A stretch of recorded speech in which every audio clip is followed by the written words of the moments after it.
Hello everyone, welcome back to another episode of Rogue Report. My name is Matt, and today I wanted to just talk about wrestling. I know I've talked about wrestling a couple of times. I've done my past WrestleMania picks here for WrestleMania 41, and to actually recap that, I think I missed like 2 or 3 picks out of all of them. 2 of them I didn't want to count because there was 2 matches where like I had picked Rey Mysterio to win his match. He didn't have one because he got injured. It ended up being Rey Fenix, and he lost. The women's tag team champion match, it was supposed to be champions were Liv and Raquel. I picked them to retain over whatever her name is. Becky Lynch came back and fought instead of Bayley. Bayley got injured, and that's great. Like 2 of those matches, or 2 of my picks got screwed up because people were being replaced mid-card, basically.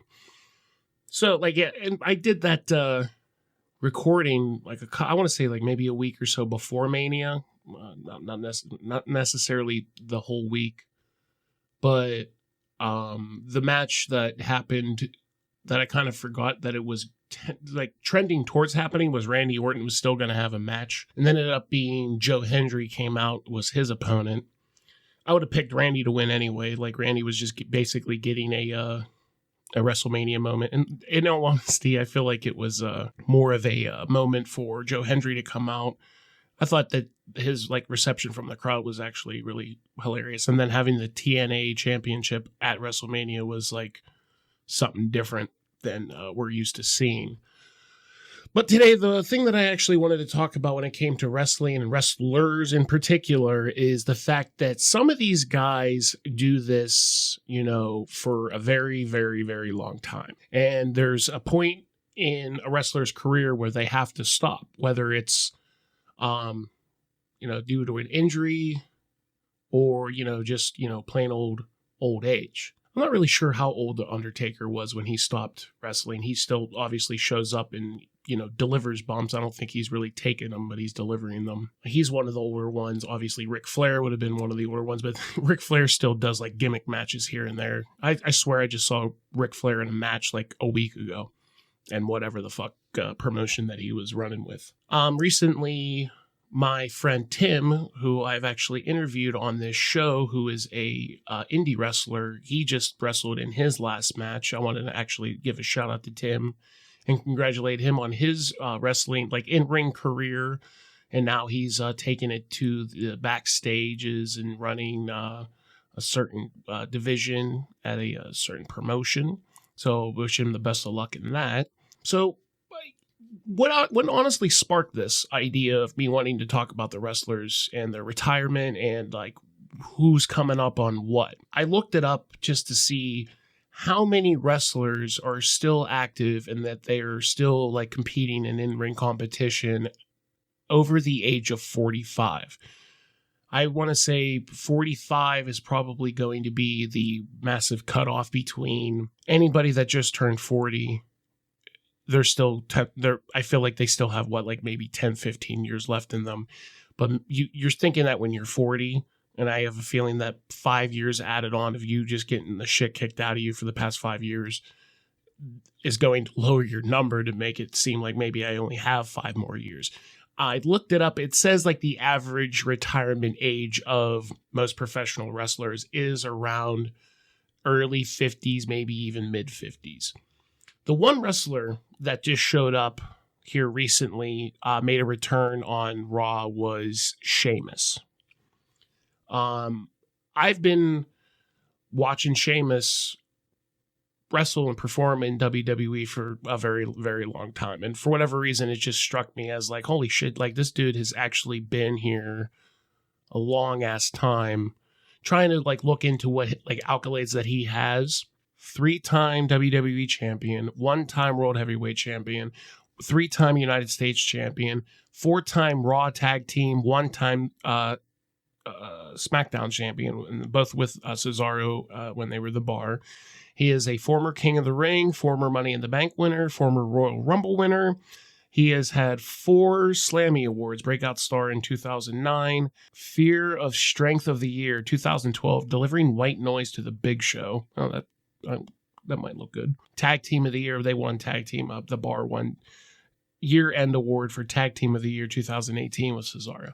So he does not have an Intercontinental Championship at all, which makes me think that before his end of his career, Sheamus being he just turned 47 this year, at the beginning of the year in January, he turned 47. And if he's been around since like 2008, 2009 in WWE, that's the part where that like says something to me. He should end up getting an Intercontinental title put on him. Obviously, give that some time. I don't know when exactly that's going to happen. I assume that they would give him the chance to actually, at least fight for it. You watch these guys perform for 20 so years, and it's just amazing that some of these guys honestly just seem like they don't change. Like Sheamus, for me, is one of those guys, I swear, he's been the same dude every goddamn year. He is, now that I think about it, he has accolades in video games for WWE, like 2K, and ranging from 12, 13, 14, 15, 17, 16, 18, 19, 20, and then there was 2K Battlegrounds, which instead of 2K21, it was that, and then they did 2K22, 3, 4, 5. So he's been a part of every 2K video game, doing voicing lines. I feel like he's one of those people in the game. Every time you play it, you kind of move through. He's one of those NPCs that you have to play with.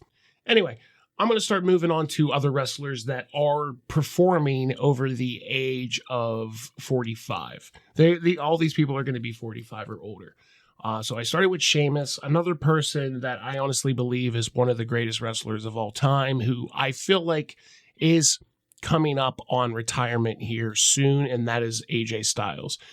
I honestly thought that AJ Styles was going to retire maybe like a year or so ago. It looked like that was going to be the thing. I don't know how hard it is for people to want to keep doing this and not want to stop. And, obviously there's the money aspect of it. AJ Styles has had a couple of matches that are very memorable to me. One being, I think it was 2017's Royal Rumble, was Styles versus John Cena. And it was one of the greatest matches that I've seen of all time. It was one of the ones where you just sat there and you couldn't look away. They were just putting on one of the greatest shows possible.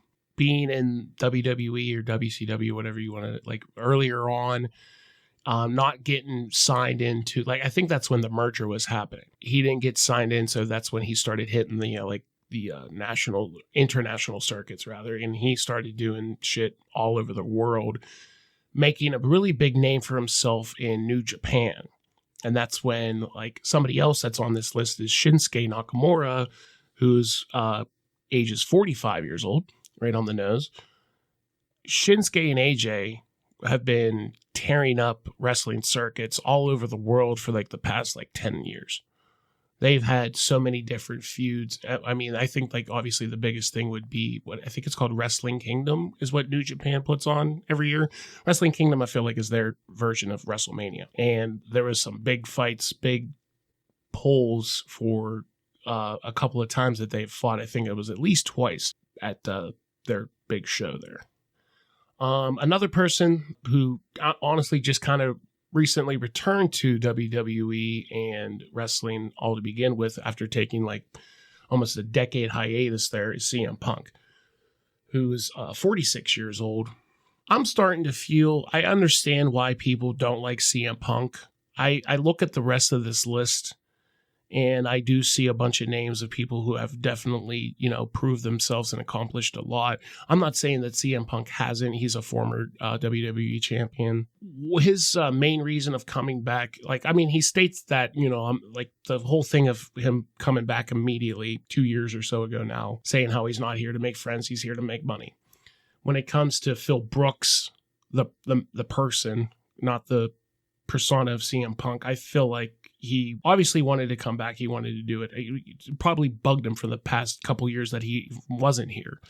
Going to UFC and getting the shit kicked out of him there might, put a bigger chip on his shoulder. I don't know if he was walking into UFC, with a chip on his shoulder, leaving WWE, thinking that he was better than everybody with the whole best in the world thing. I literally don't mind him. That's the thing. Like, I'm one of the marks that doesn't mind CM Punk. When it comes to cheering too, I guess it has something to do with the storylines and who it is, face and heel and that bullshit. Obviously, if you just put on a good match, I'm going to watch it regardless who you are character-wise. Like, whatever that push is, I guess I could give a shit less. But when it comes to CM Punk as a person, or Phil Brooks, whatever you want to call him, I do respect the hustle, and I do feel like maybe he doesn't get the respect. There's certain things that I still don't understand about his relationship with workers in the locker room, or even anybody else in the gorilla or in the back, because there's been stories said of his attitude towards people. There's the whole thing about like how Seth Rollins has openly stated that he actually does not like CM Punk, but Seth Rollins is a professional and he'll work with whoever he has to work with, which sounds like he's also there to not make friends. He's there to make money. And like that's, if that's something that's being held over his head, and people use that against him a lot, but I feel like everybody's the same way. It's just wrestling. I mean, if you purposely don't like somebody, then you obviously don't like them. I have a feeling that everybody in the world works with at least one person they can't stand, so it's just the same as everything else. Another person on this list that isn't even in WWE anymore, but still runs shop in TNA with his brother, Matt Hardy, is another prime example of like me just like watching people do something. I'm just like, how the shit are you still wrestling? Matt Hardy is 50 years old, and he will be turning 51 later this year. Currently on TNA with Jeff, doing their tag team stuff.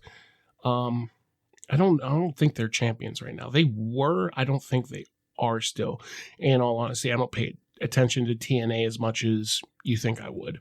Same thing with AEW. I don't pay attention to a lot of that. I'm more of a WWE person. I always have been. Matt Hardy in particular versus Jeff. I always actually drawn myself a little bit more towards Jeff.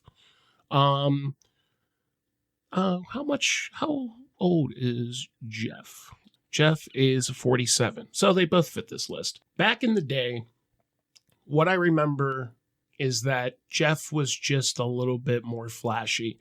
I feel like you can kind of compare the Hardys to the Usos. Jay is the Jeff of the Usos, while Jimmy and Matt are more comparable. I'm not saying that Matt hasn't done shit. Actually, let me see something real quick. Okay, a lot of shit. The ECW championship one time, I like how that's gotten thrown in there. He was the United States champion, European champion, hardcore champion, cruiserweight champion. I don't remember him being a cruiserweight champion. WWF World Tag Team Champion 6 times with Jeff. SmackDown champion 1 time with Jeff. Raw Tag Team champion 3 times. One with MVP. One with MVP, one with Jeff Hardy, and one with Bray Wyatt. The leaders of world. I remember that now. WCW Tag Team Champion 1 time with Jeff. Andre the Giant Battle Royal Memorial, whatever the fuck you want to call that. 2018. Bragging Rights Trophy Team SmackDown. Chris Jericho, Kane, R-Truth, Finlay, David Hart Smith. Wait a minute, I was there. Was I not there? Where was this? In Pittsburgh. Yeah, I was at that show. Matt Hardy has never been a world champion in WWE. He was never the WWE champion or the world heavyweight champion.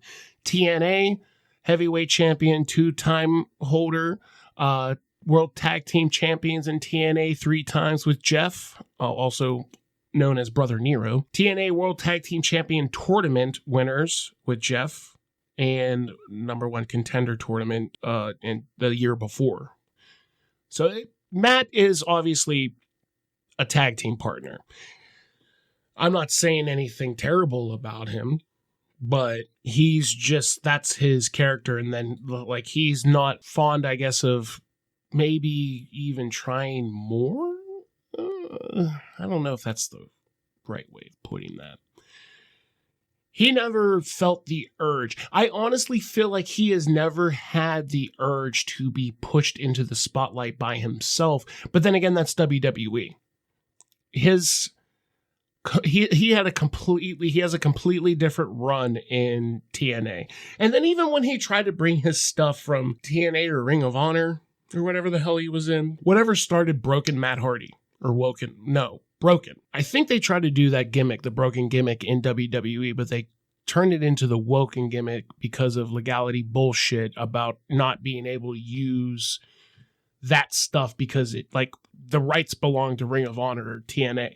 And this is before TNA was, a part of TKO, which I don't even know when the fuck that honestly even happened.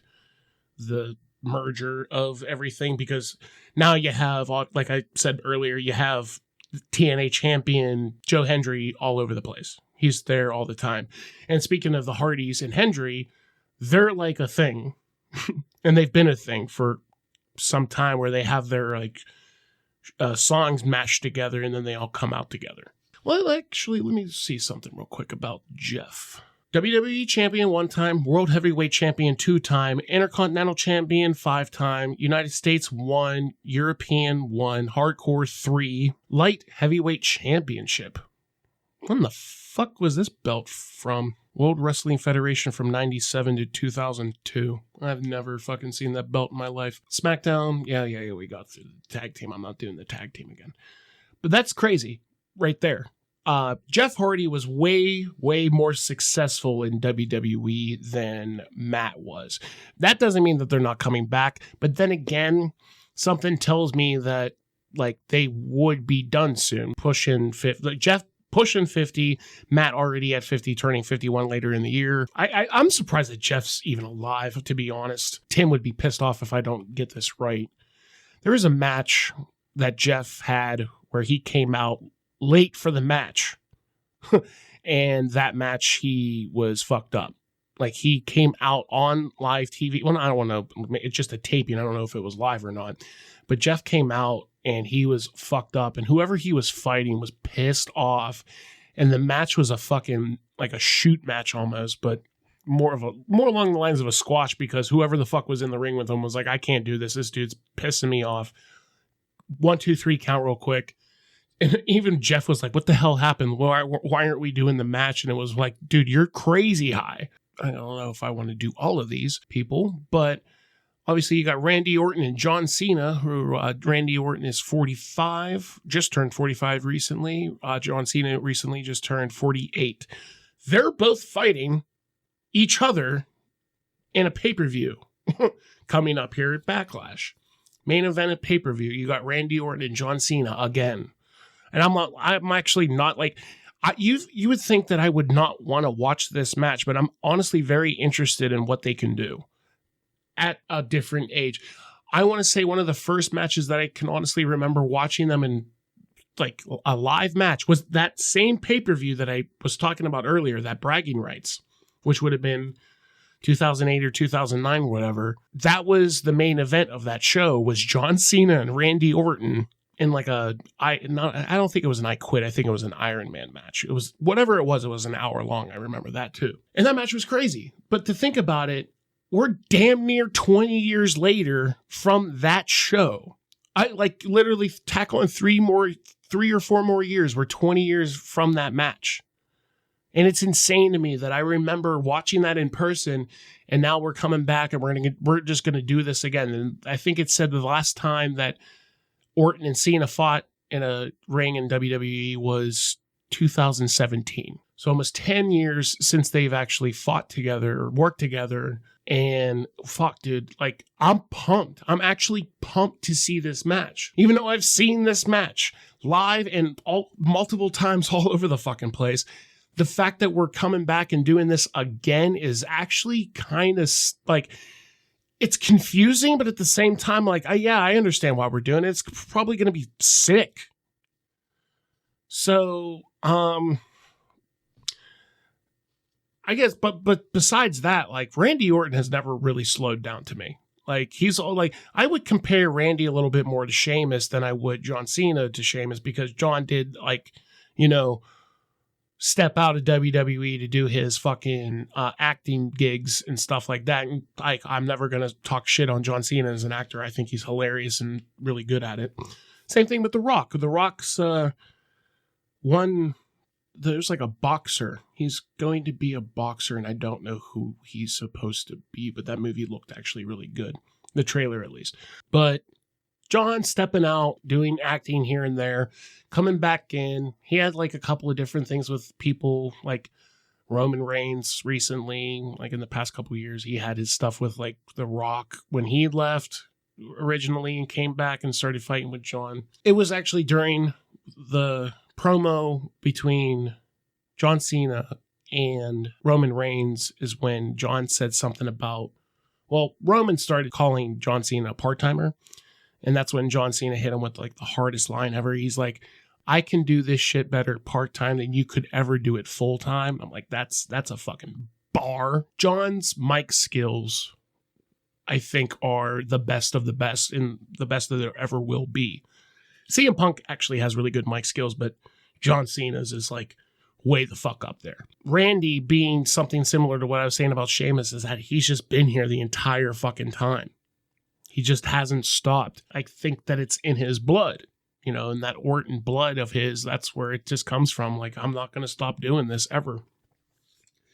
Here's another person that just has never fucking stopped doing it ever. Chris Jericho. What an absolute gangster who has been wrestling for quite some time now. When did he start wrestling? So Chris Jericho actually started wrestling probably in the late 80s, but his early career is literally marked between 1990 and 1991. Martial arts wrestling from 91 to 92. Smoky Mountain 94. War 94, 96.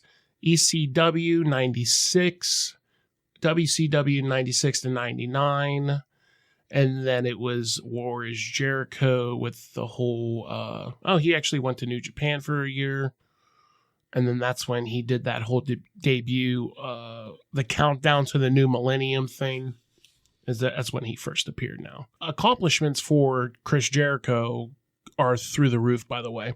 Especially, and I'm going to start with All Elite real quick, because in AEW, being the inaugural world champion for AEW at the ripe old age of probably, he was like in his late 40s when he won that champion. Because if he's 50, how old was he? He's 54 right now.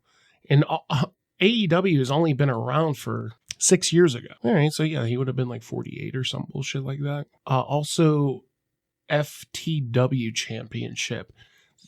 As an outlaw or renegade title that was unsanctioned by officials in storyline. Okay. So the FTW Championship in AEW, I'm guessing, is kind of like more like a hardcore champion. Mentioned he was ECW World Television Champion one time, New Japan Intercontinental Champion one time, but let's get to it here. Well, actually, WCW Cruiserweight 4-time, World Television Champion WCW 1 time. Okay. Undisputed WWF Champion once. World Heavyweight Champion 3. WCW World Championship 2. Well, okay, that's being thrown into WWE, whatever reason. United States Champion 3 times. Intercontinental Champion. 9-time Intercontinental Champion. God damn. European Hardcore Tag Team Champion 2 times. Well, this is WWE Tag Team Championship 2 times. One with Edge and one with Big Show. Oh, Jericho, for sure. WWF World Tag Team Champion 5 times. With somebody we don't mention, The Rock, Christian, Edge, and Big Show. So every time he was a WWF World Tag Team Champion, it was with somebody completely different every time. Oh, and then he was the bragging rights trophy, so he was a part of that as well. I honestly don't remember this match. Why do I feel like one of these people, like Big Show, would have been on Team Raw, and he was the one that kind of walked off and ended that match, if I'm not mistaken. I mean, we have Edge and Christian, or Adam Copeland, Christian Cage, both at 51 years old. They're only a month apart from each other, exactly October 30th and November 30th for their birthdays. And these are two guys that I've honestly been seeing a lot, throughout, me watching wrestling my whole life. Edge more than Christian. And ever since Christian has been gone out of WWE, I just haven't seen him. I was surprised to see Edge even come back to the ring after being out for how long he was. But I will actually just end this here on one more particular person, and that's going to be Rey Mysterio. Rey Mysterio is 50 years old. Rey Mysterio has the same birthday as my dad. Rey is another person who's he just doesn't stop. Also has been around since, when did you start wrestling? 1989.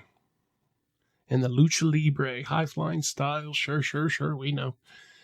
ECW in 95 to 96. WCW from 96 to 2001. And then he was in WWE from 2002 to 2015. After that stint, returned to the independent circuit. Rey Mysterio appeared on a number of independent shows. AJ Styles had a 5-star wrestling show, Ricochet, and Extreme Alliance. Oh, so he fought AJ Styles on the independent circuit, and then he fought Ricochet on the independent circuit, or whatever the hell. Where is his, New Japan debut in 2018, but then he returned to AAA, Lucha Libre, which recently just got bought by TKO, so they're merging. That's another part of the show Money in the Bank. That whole weekend, there's another show, Worlds Collide, which is bringing in a lot of AAA people. And then his return to WWE in 2018, which once again, I was actually there for this, would have been the Royal Rumble on the 2018 Royal Rumble in Philadelphia. I remember when Rey's music hit, I was like, holy shit, I can't believe this dude's even still wrestling. And that was in 2018. And that's when he was barely 40 some years old. He would have been 42. And now the fact that he's still going, and then I even look at his son and think to myself, even if you took Rey's mask off and see what he actually looks like, Oscar is his first name, but once you take Rey's mask off, Dominic and Rey look so much alike. It is absolutely awesome. The fact that, I'm sure obviously behind, the curtains and behind the kayfabe and shit, there's Rey and there's Dom, just fucking broing down, I guess father sonning down. I don't know. Having a good time, he has to be very proud of his own son, for sure, and what he's been able to do, because in all honesty, I remember when Dom came into the business, I was like, this is, I get it that this is his son, but why, I don't know. It just seemed to me that earlier on, I just didn't think that Dominic had it in him to actually do this. The past couple of years have been good. I'm actually going to, before I do end this, I'm going to run down a list and say that these people did retire at this age. So that's why I'm looking to see if some of these guys actually do retire at a certain time. So we had Batista wrestle his last match at age 50. Kane wrestled his last match at 51. Jeff Jarrett had a match at 51. I remember that too. That would have been a Raw after Mania, I think that was. Triple H's last match was at 51. Kevin Nash last match was 52.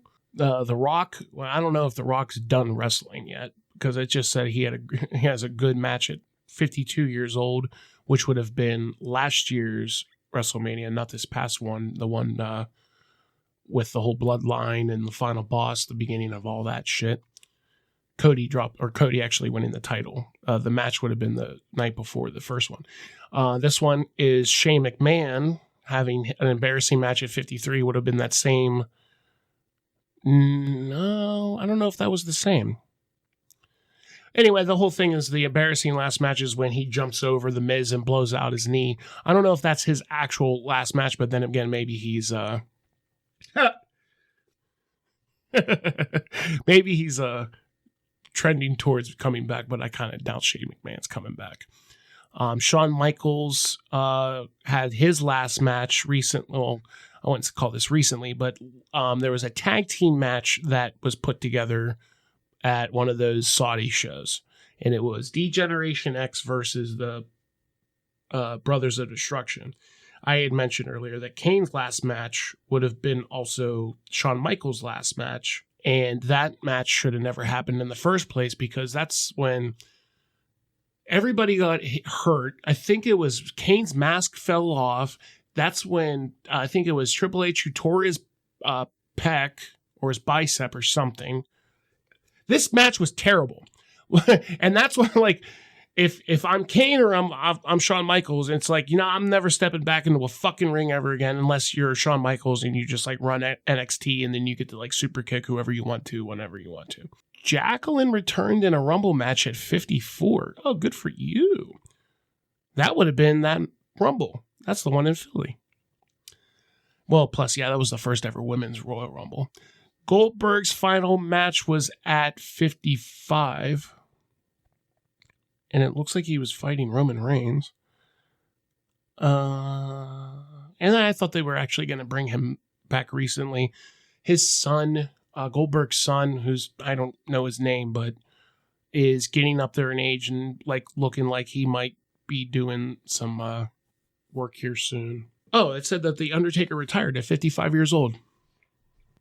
That was that. What was his last match? Because it's not this Boneyard match, whatever this was called. Even though this thing was actually really cool. For some reason, now I want to watch just this match. Undertaker and Styles in the previously filmed COVID match thing. It was actually not terrible. I remember this being really decent.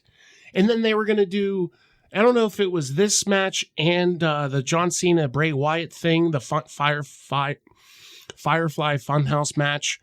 This one was better.